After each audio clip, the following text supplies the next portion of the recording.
Hey guys, welcome back to the channel. Tonight we're going to be looking at the Traska Summiteer. Now I did an unboxing video of this watch exactly a week ago, and I've been wearing this watch every day this past week, and I got a good feel for it. And I gotta say, I really like this watch. This is the honeymoon phase is strong with this watch, and I don't see myself taking it off anytime soon, and I'll tell you why. So, little background, I bought this watch on Kickstarter October of last year. And because of the pandemic and everything in China, Traska's factory where they make their watches is in China. So everything got a little bit delayed. So I got this watch exactly a week ago, and which I didn't mind waiting because this watch was definitely well worth the wait. So I got this watch for, I believe it was $415, and once Traska launches their watch, it's going to be for, I believe, $500. So let's get into the dimensions of the watch. Lug to lug, 46 millimeters, case diameter of 38 millimeters, case thickness of a nice thin 10 millimeters, and the bracelet is 20 millimeters and it tapers down to 16.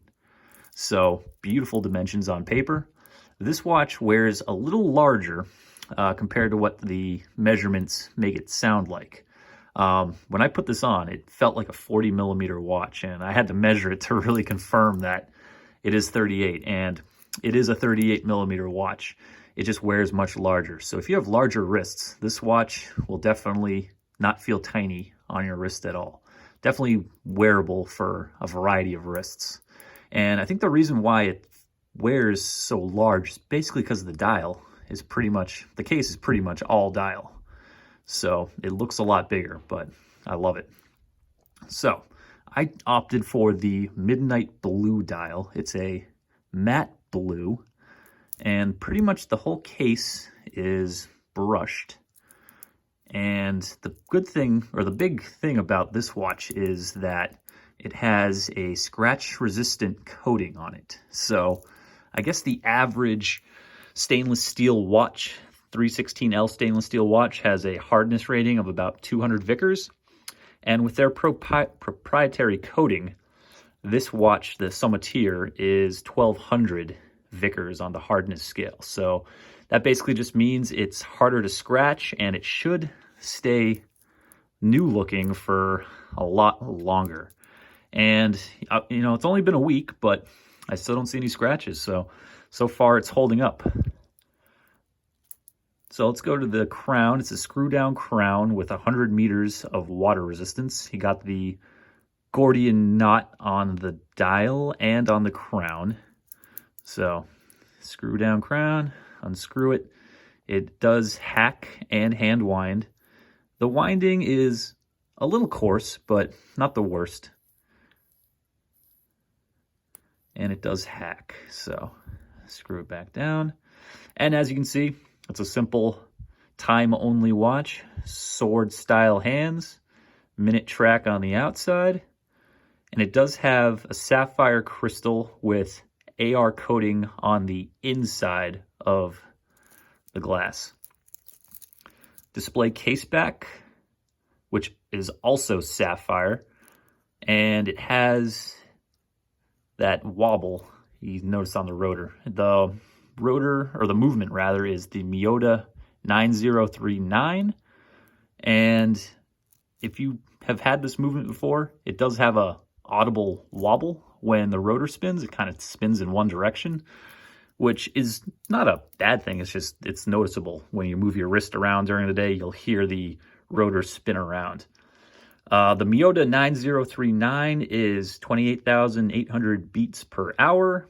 It has a power reserve of about 42 hours, and it has,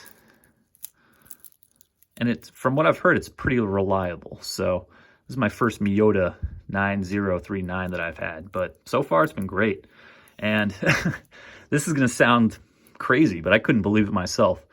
I think I've just been lucky, but Traska did regulate these watches before they went out. So they're supposed to be good from -5 to plus 15 seconds per day. But in the week that I've had it on my wrist, it's only gone plus 2 seconds total in the whole week. So I was amazed. This is by far the most accurate mechanical watch I have in my collection right now. I couldn't believe it. I set it once to the atomic clock app I have on my phone, and right before this video, it's only 2 seconds fast from when I set it last week. So I'm very pleased with how accurate this watch is running. I couldn't believe it, but it's amazing. The bracelet is also very, very comfortable, all brushed, and it has a nice perlage finish on the clasp. Very nice. And deployment clasp, 2 buttons with 4 micro adjusts. So very comfortable to wear. And let me give you a wrist shot.